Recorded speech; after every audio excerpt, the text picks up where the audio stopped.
अनकही बात ललित के साथ। इस पॉडकास्ट के टाइटल स्पॉन्सर हैं Essence Group in association with प्रीतम।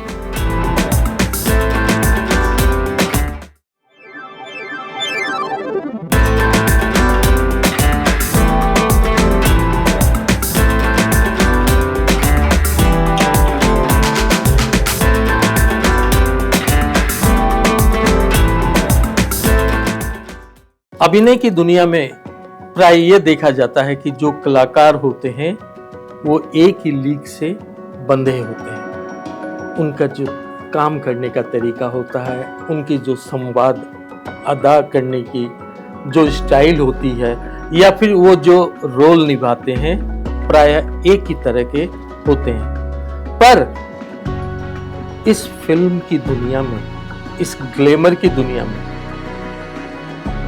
कुछ कलाकार ऐसे हैं जो पात्र को जीवंत कर देते हैं अपने अभिनय से, अपनी कलाकारी से, अपने संवाद बोलने के तरीके से। नमस्कार, जय जिनेन, मैं ललित सराउगी जैन। आपको पता है मेरा शो अनकही बात ललित के साथ हम ऐसे ही शख्सियत के जीवन की अनकही बातों को सामने लेके आते हैं जिन्हें आप शायद नहीं जानते, जिन्हें आप एक अलग नजरिए से देखते हैं, पर वो व्यक्ति काफी विशाल होते हैं, समुद्र की तरह गहरे होते हैं। और आज मेरे साथ है यशपाल शर्मा।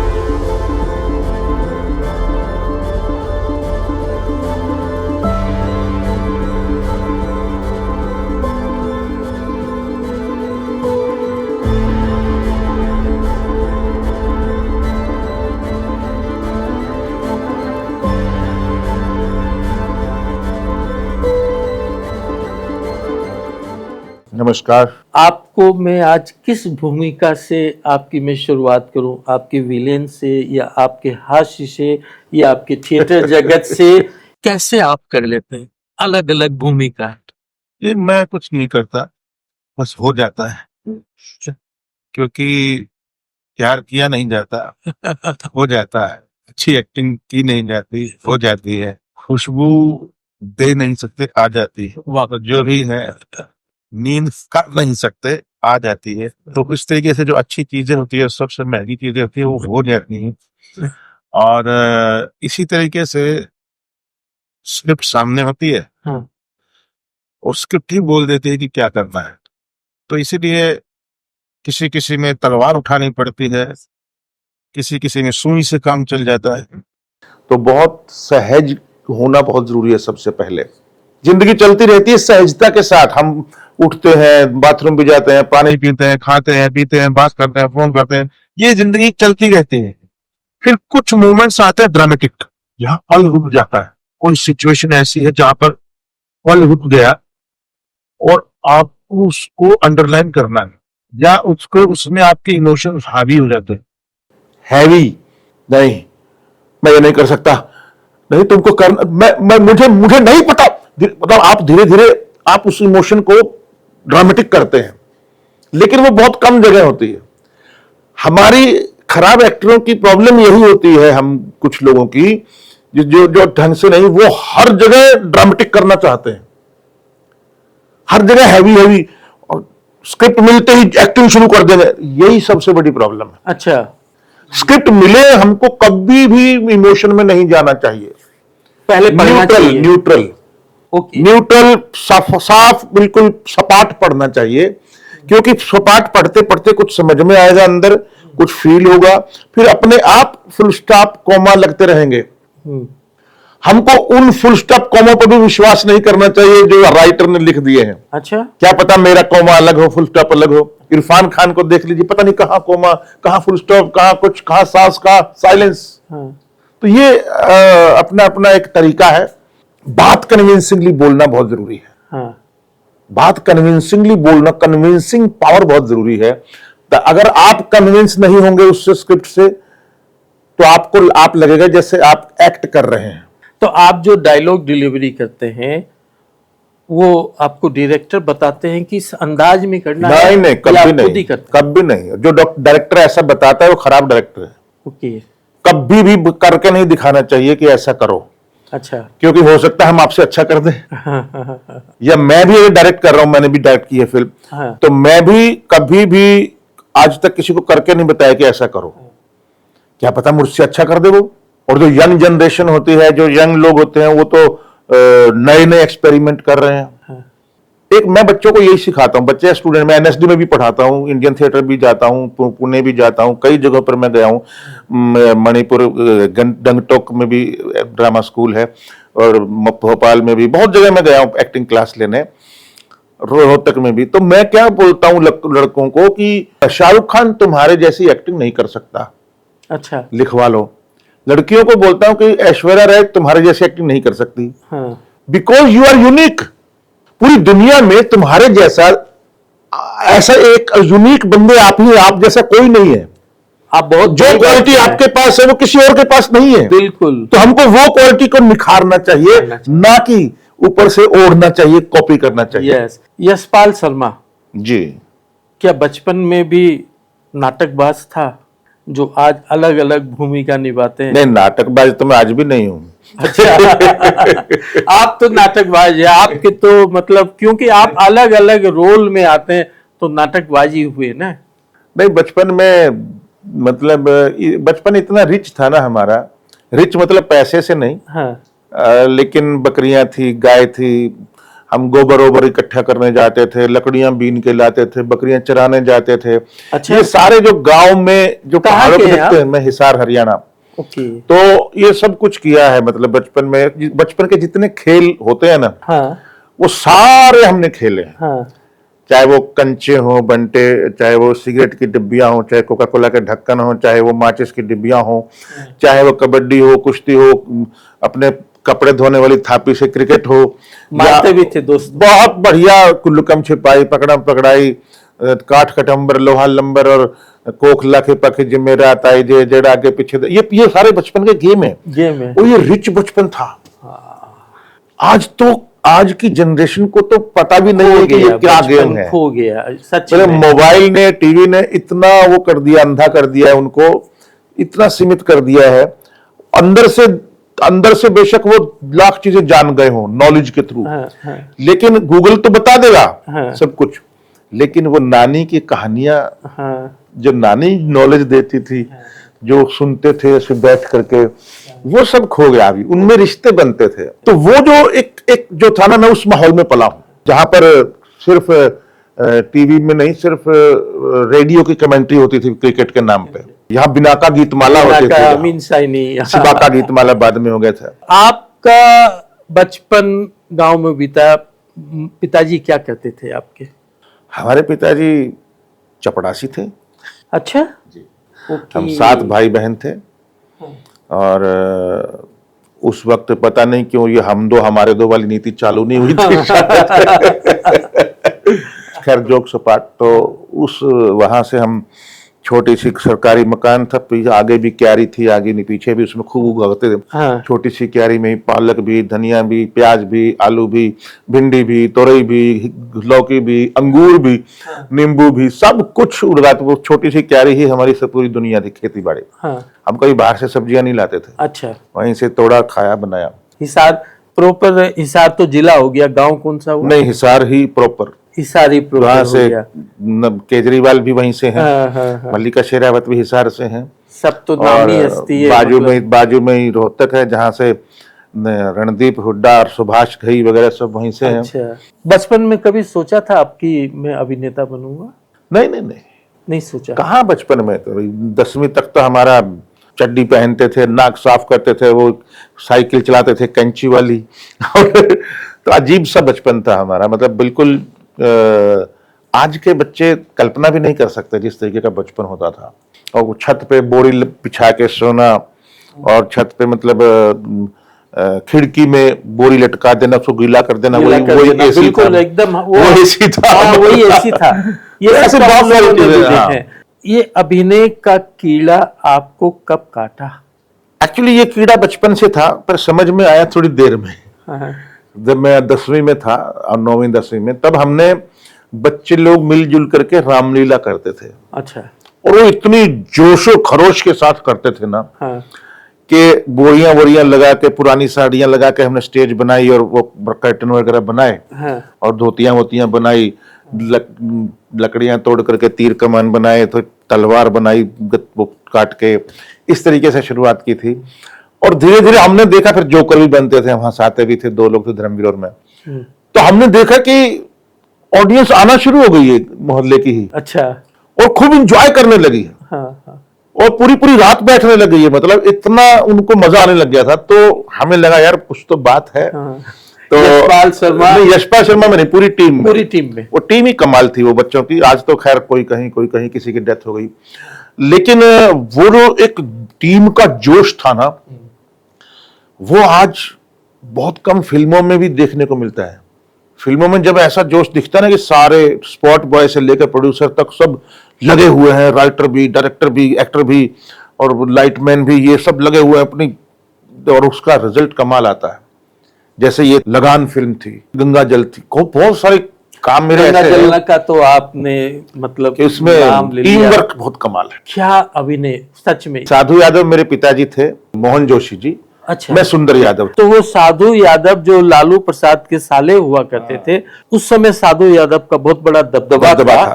तो आप जो उनका नेगेटिव रोल किए, कभी धमकी आई आपको? ना, हमको ये धमकी आई कि पहले फिल्म दिखाओ। अच्छा। उन्होंने फिल्म देखी तो और खुश हो गए। अच्छा। हाँ, बोले अरे तो बढ़िया है, हमारा नाम हो रहा है।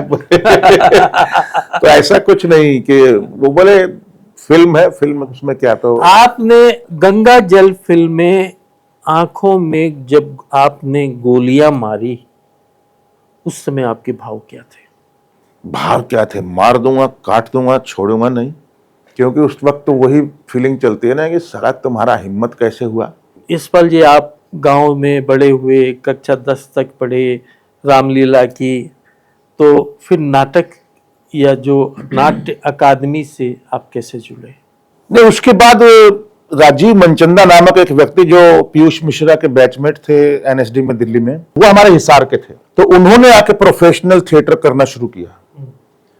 जैसे किंग इडिपस सोफोक्लीज का ग्रीक प्ले है, फिर मॉलियर का फ्रेंच प्ले है एक कंजूस द माइजर, ये नाटक हुआ। रस गंधर्व हुआ मणि मधुकर जी का, पंछी ऐसे आते हैं वगैरह। बहुत सारे नाटक ऐसे किए जो कि कुमार स्वामी, नवनिंदर बहल का। तो ये जो नाटक थे इन्होंने हमको बहुत सिखाया। फिर हमको पता चला कि दिल्ली के अंदर एक संस्था है, नेशनल स्कूल ऑफ ड्रामा, और वहां बीए ग्रेजुएशन चाहिए। हमने किया, पार्ट टाइम जॉब करके ये वो करके किसी तरीके से किया हमने, लेकिन वहां 3 साल नहीं हुआ हमारा।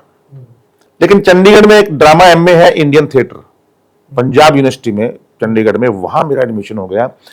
एंड वो 2 साल और 3 साल एनएसडी उसके बाद मेरा हो गया था।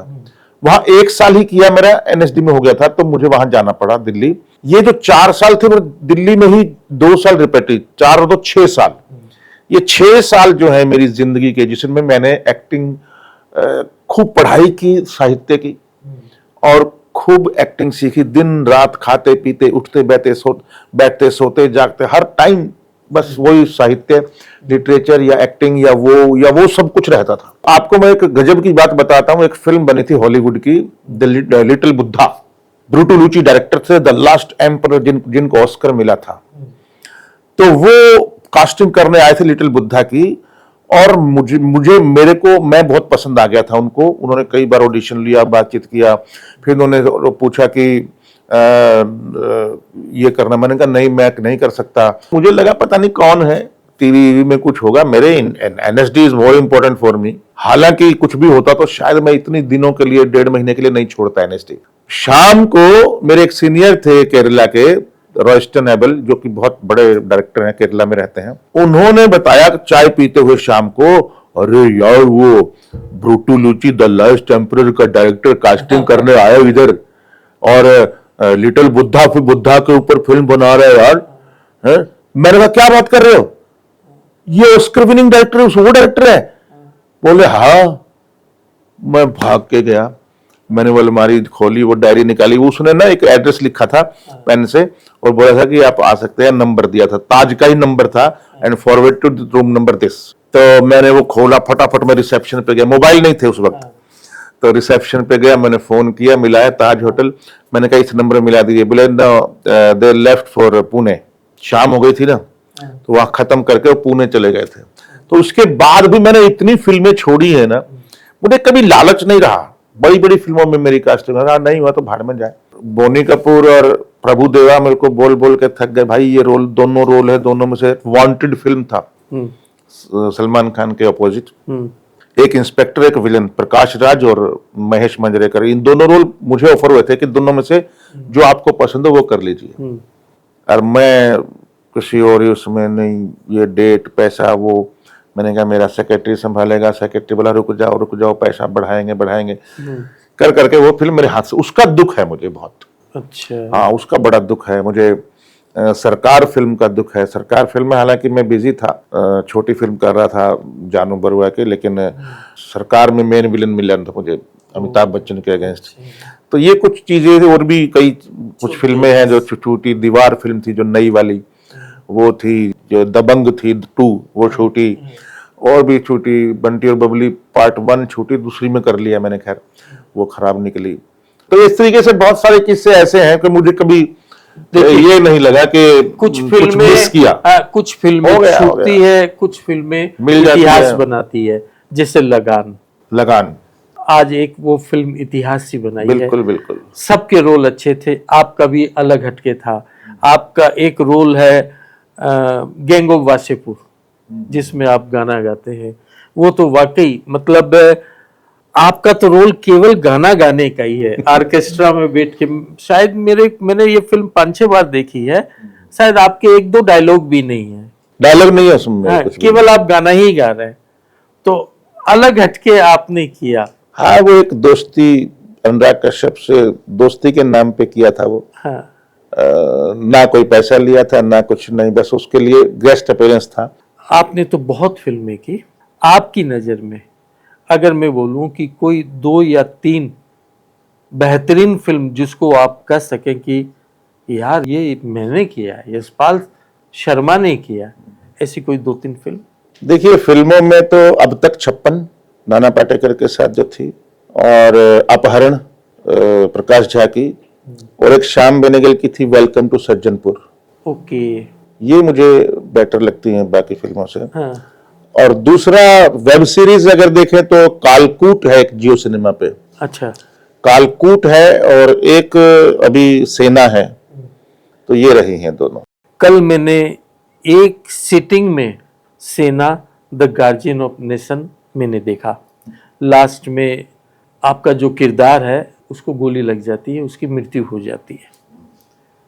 मैं उस सीन को देखकर मैं सोचता रहा कि मैं इसका सीजन 2 देखूं कि ना देखूं, लेकिन उस 5 एपिसोड में आप बिल्कुल अलग नजर आए। ये मेरी जिंदगी का वन ऑफ द बेस्ट, नहीं मैं बेस्ट भी बोल सकता हूँ। एक था बाप का रोल मेरा, एक फैमिली का, भगवान दास चौबे जो नीली छतरी वाले, वो अभी यूट्यूब पे है, 1-1 घंटे के एपिसोड है सर, 57 एपिसोड किए हैं मैंने। अच्छा, वो मेरी जिंदगी का, उसमें क्या है, कॉमेडी भी है, हंसी मजाक भी है, 2 बच्चे भी हैं, वाइफ भी है, कैसे एक मिडिल क्लास फैमिली किस तरीके से सरवाइव करती है आज के जमाने में। जिन्होंने ये ओ माई गॉड बनाई थी वो उन्होंने बनाया था, ये अश्विनी धीर ने बनाया था ये। आपका एक कोई बेहतरीन डायलॉग तो सुना दीजिए जो हमारे दर्शक लाइव सुने, जो फिल्मी पर्दे पे देखते थे। राउडी राठौड़ का, बस मैं वही सुना। अच्छा, सुनाइए। अक्षय कुमार मेरे सामने खड़ा है और एक अक्षय कुमार अंदर, डबल रोल है, हॉस्पिटल में है। 100 साल जिंदा रहने के लिए जरूरी नहीं कि 100 साल की उम्र हो, एक दिन में कुछ ऐसा काम कर जाओ कि दुनिया तुम्हें 100 साल तक याद रखे। ये बात मैंने नहीं कही, वो जो अंदर जिंदगी और मौत के बीच जूझ रहा है उसने कही है। सर, आपके चेहरे के जो भाव है ना, एकदम वो ही आ गया कि जो आप फिल्मों में जिस अदाकारी से आप बोलते हैं। यशपाल शर्मा अगर अभिनेता नहीं होते तो क्या होते? बैंक में, रेलवे में, यहाँ वहाँ, वो आर्मी में, नेवी में तो एडमिशन भी हो गया था। पर शायद वो मेरे उसमें नहीं था। मैं घर से भाग गया था। अच्छा। चांदी का काम छोड़, मैं चांदी का काम करता था उसमें। अच्छा। तो मैं वो छोड़ के भाग गया था। हाँ। और नसीरुद्दीन शाह का नाटक देखने दिल्ली में। अच्छा। कामानी थिएटर में। तो वहां फिर पता लगा कि हबीब तनवीर का भी नाटक है, कुलभूषण खरबंदा का भी नाटक है, उत्पल दत्त का भी नाटक है, कल्लोल, बहुत सारे नाटक थे उसमें। प्रवीण जोशी, सरिता जोशी का भी नाटक है, कुमारनी आगाशे, आगरा बाजार, और पता नहीं कितने नाटक थे। अंधा युग था इनका, नसीरुद्दीन शाह का। सत्यदेव दुबे थे उसमें, शफी नामदार भी थे, अमरीश पुरी की आवाज थी, और भी बहुत 15 नाटक थे। उसका नेहरू शताब्दी समारोह था। तो उसमें नसीरुद्दीन शाह का मैंने अखबार में पढ़ा कि नाटक है कल। अगले दिन सुबह हम घर छोड़ के भाग के बस पकड़ लिया, एक बैग ले लिया, दो चार कपड़े रख लिए, और फिर 4 महीने तक वापस नहीं गया मैंने वहीं थिएटर ज्वाइन कर लिया, खिलौना थिएटर वीके शर्मा के साथ, और चिल्ड्रन थिएटर किया मैंने फिर 4 महीने। फिर मुझे पता लगा नेशनल स्लो ड्रामा NSD नाम की संस्था है। तो मुझे लगा यहाँ रहना ठीक नहीं है, क्योंकि यहाँ बहुत पॉलिटिक्स है। तो वापस गया मैं हिसार, हरियाणा, और फिर वहाँ पर मैंने तैयारी शुरू की NSD की, और 3 साल तक मेरा नहीं हुआ। फिर मेरा चंडीगढ़ हुआ, फिर NSD में हुआ। तो बहुत कठिन है, डगरपन घट के, ऐसे आसानी से नहीं मिला सब कुछ, क्योंकि पूरे एशिया से 20 सिलेक्शन होते थे, पूरे एशिया से 20, जिसमें 2 फॉरेन, बाकी 18 इंडियन। तो आप सोचिए कितना बड़ा टफ कंपटीशन था। नसीरुद्दीन शाह, ओमपुरी, नवाजुद्दीन, इरफान खान, सब, संजय मिश्रा, कुमुद मिश्रा, सब इसी से गए हुए हैं, इस इंस्टीट्यूशन से, अनुपम खेर, राज बब्बर। तो ये बहुत प्रेस्टिजियस। यही मैं कह रहा था यशपाल जी कि जिन्होंने थिएटर में काम किया, और थिएटर में जिन्होंने 5 साल 10 साल काम करके जो फिल्मों में आए, उनका अभिनय वाकई अद्भुत है, अनोखा है। बिल्कुल फर्क पड़ता है। यशपाल जी, आप इतने अच्छे अदाकार हैं। आज जो स्टार पुत्र या पुत्रियां होती हैं, उन्हें तो झटके से मौका मिल जाता है, और जिनमें अभिनय कूट कूट के भरा है, उनकी चप्पलें घिस जाती है, जीवन बीत जाता है, उन्हें मौका नहीं मिलता। इसका कोई उपाय है? इसका कोई रास्ता है? हाँ, एक भिखारिन गाना गाती है और रातों रात स्टार हो जाती है। रानू मंडल। एक लड़की आंख मारती है तमिलनाडु में, वो सारी दुनिया में फेमस हो जाती है एक ही रात में। अभी एक है राजू कलाकार, जो पत्थर से एक गाना गाता हाँ, है। हाँ, ये करके हिट हो गया वो। लेकिन ये बुलबुलें हैं।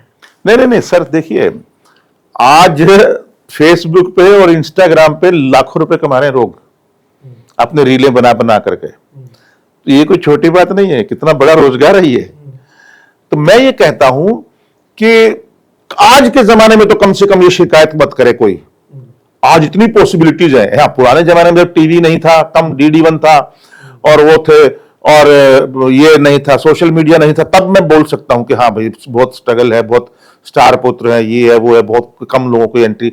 आज तो आप उठा लीजिए वेब सीरीज, क्या पंकज त्रिपाठी और क्या नवाजुद्दीन और क्या कौन कौन स्टार बन गए। ये कोई स्टार पुत्र थोड़ी है। संजय मिश्रा कोई स्टार पुत्र थोड़ी है, कुमुद मिश्रा कोई स्टार पुत्र थोड़ी है, इरफान खान कोई स्टार पुत्र थोड़ी था। पंचायत सीरीज में, पंचायत में जितने लोग हैं, गुल्लक में जो लोग हैं, हमारी दोपहिया में जो हमारी इतनी हिट हुई, उसमें जो लोग हैं, वो कोई स्टार पुत्र है ही नहीं। तो ये बहाना है कि मैं गरीब हूं, ये बहाना है।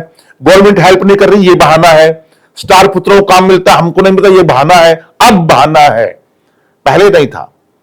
लेकिन अब, अच्छा मुझे एक बात बताइए, एक स्टार करोड़ों रुपए कमाता है, और उसके, आपके भी अपने बच्चे को लेकर सपने होंगे, उसका भी सपना होगा कि मेरा बच्चा स्टार बने या मेरा बच्चा एक्टर बने, और अगर वो उसके ऊपर पैसा खर्च देता है तो उसमें क्या बुराई होगी भाई।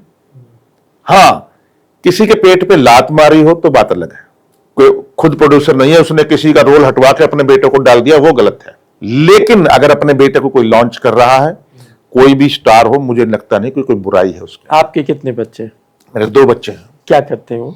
दोनों, एक डीजे है और दूसरा पढ़ रहा है अभी। उनको भी फिल्मी दुनिया में उनको फिल्मी दुनिया में कोई इंटरेस्ट नहीं है, ना कभी शूटिंग पे आए, ना कभी उनको कोई कितना कोई भी फिल्म में स्टार लोग आए, उनको जाना ही नहीं है।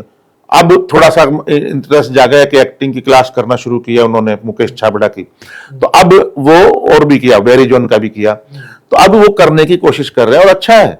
मैं कभी भी उनके मन में ये नहीं डालूंगा कि ये करो, उनको जो करना है वो करेंगे और मैं उसमें उनका साथ दूंगा। यशपाल शर्मा को कभी शर्म आई अपने काम पे कि यार ये क्या काम मैंने कर दिया फिल्म में? हाँ, कुछ फिल्मों में या कुछ नाटकों में आई शर्म, मुझे नहीं अच्छा लगा क्योंकि वो मिस फायर, वो तो नसीरुद्दीन शाह भी हुए हैं, उनसे भी, ओमपुरी जी से भी हुए हैं, बहुत सारे लोगों से होता ही है कि हर चीज बेस्ट नहीं हो सकती। अगर हर चीज बेस्ट हो तो फिर बेस्ट की परिभाषा ही खत्म हो जाएगी। इनमें से बेस्ट होता है, कुछ खराब, कुछ मिडिल, कुछ बिल्कुल लोएस्ट टाइप की, तो वो मिस फायर हो जाते हैं कई बार। और वो कहानी और नीयत पे होते हैं, डायरेक्टर और टीम की नीयत खराब होती है तो फिल्म खराब बनती है। जैसे लगान में सबकी नीयत अच्छी थी, पॉजिटिव थी, तो पॉजिटिव वाइब्रेशंस थी, गंगा जल में पॉजिटिव वाइब्रेशंस थी, अपहरण में पॉजिटिव वाइब्रेशंस थी, सिंगिज किंग में, राउडी राठौड़ में पॉजिटिव वाइब्रेशंस थी, तो वेलकम टू सज्जनपुर में, चमेली में, इनमें एक था, कुछ टीम बढ़िया थी जो अच्छा काम हो पाया। अदरवाइज वो कहानी भी लच्चर हो और टीम भी लच्चर हो तो वो काम भी लच्चर ही होगा। मिसेज यशपाल शर्मा भाभी जी आपकी आलोचक है या आपकी फैन है? अरे बहुत बड़ी आलोचक है, कभी तारीफ नहीं करती वो। अच्छा, ना कभी कभार तारीफ करती है। अभी अभी अभी सेना देख के तारीफ किया, हाँ, दादा लक्ष्मी मैंने जो डायरेक्ट की थी वो देख के तारीफ किया। तो तारीफ किया ना? हाँ, अरे मतलब 100 में से 3 फिल्मों की तारीफ की तो तारीफ बोलते हैं क्या उसको? लेकिन नहीं, वो because she is from NSD.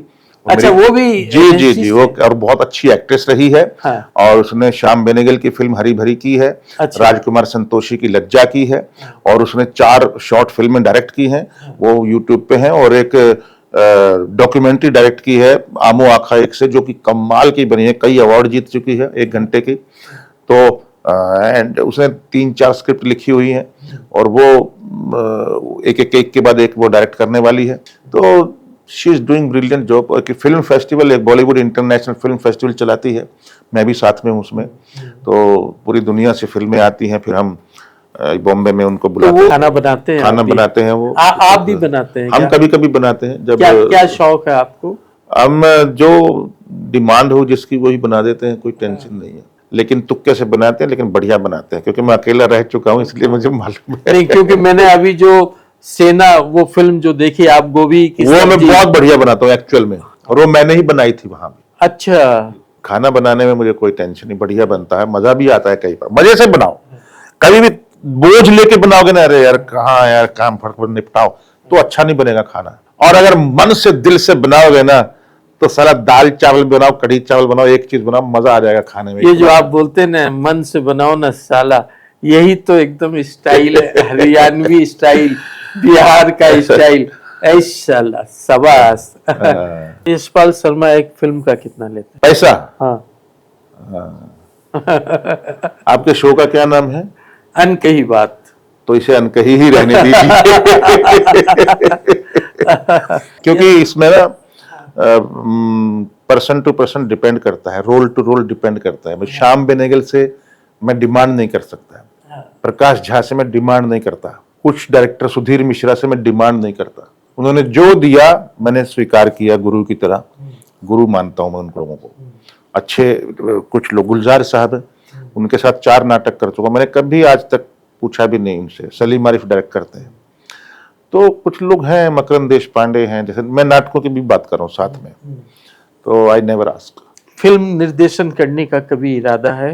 हाँ, एक किया है मैंने, 107 अवार्ड जीत चुकी है फिल्म। अच्छा, पूरी दुनिया में। क्या नाम है फिल्म? दादा लक्ष्मी नाम है, रीजनल फिल्म है। अच्छा। लेकिन पूरी ग्लोबली मतलब नाम कमा चुकी है, कांस में भी दिखाई जा चुकी है, और नेशनल अवार्ड भी मिल चुका है 2 साल पहले द्रौपदी जी से।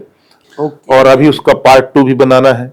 आपने अभी तक कितने नाटकों में अभिनय किया होगा, एक अंदाजा? अंदाजन 80 के आसपास। और कितने फिल्मों में?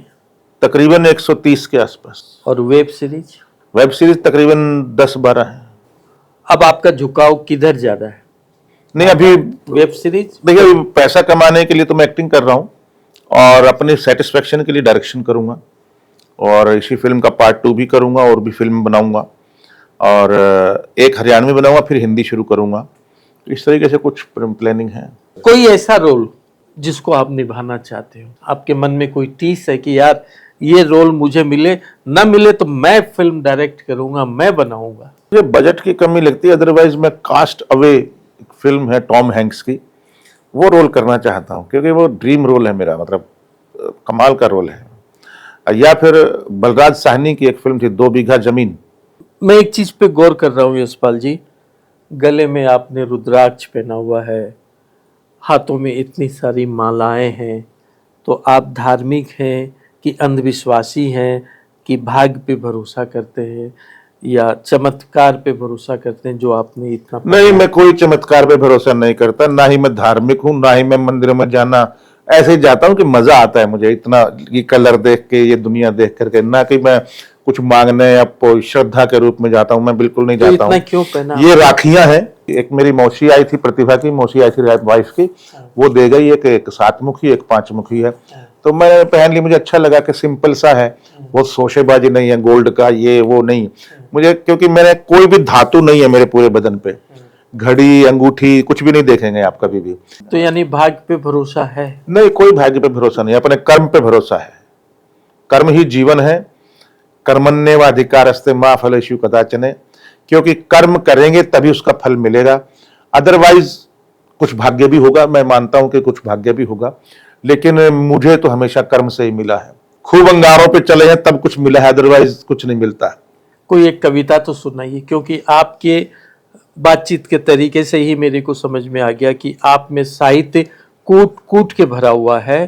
चलिए, मैं एक कविता नहीं, मैं 2-3 पैराग्राफ छोटे छोटे सुनाता हूं। हाँ।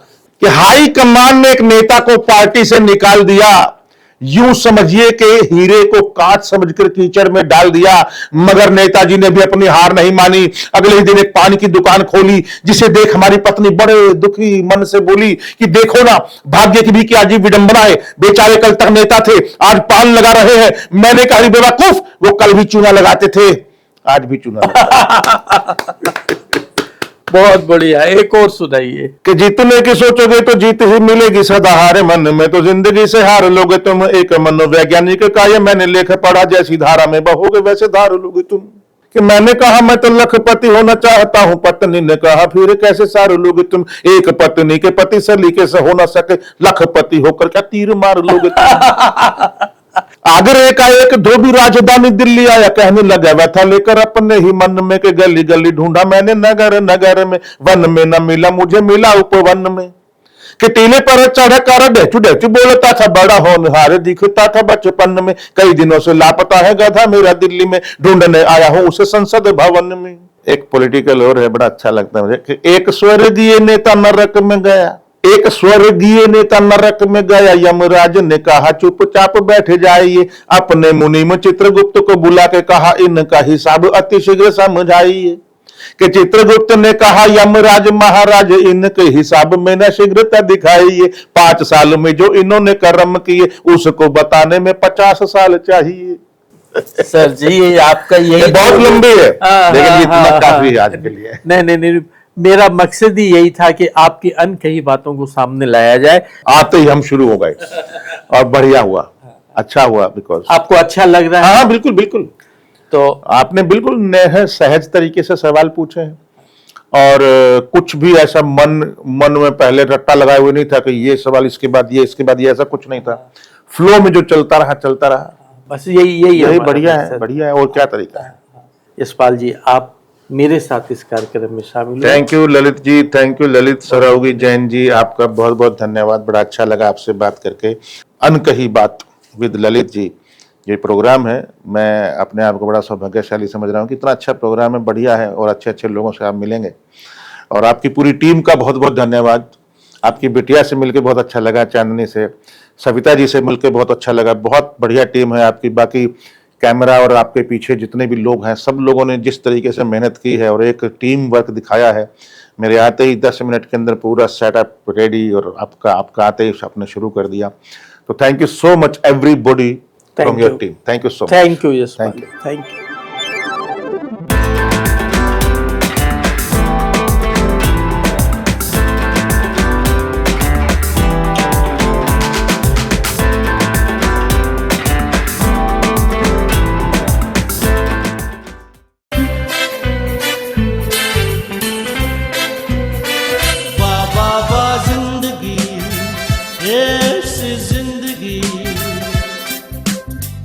हर मोड़ पे है चुनौती, फिर भी अब बेमिसाल जिंदगी। वाह वाह वाह वाह जिंदगी।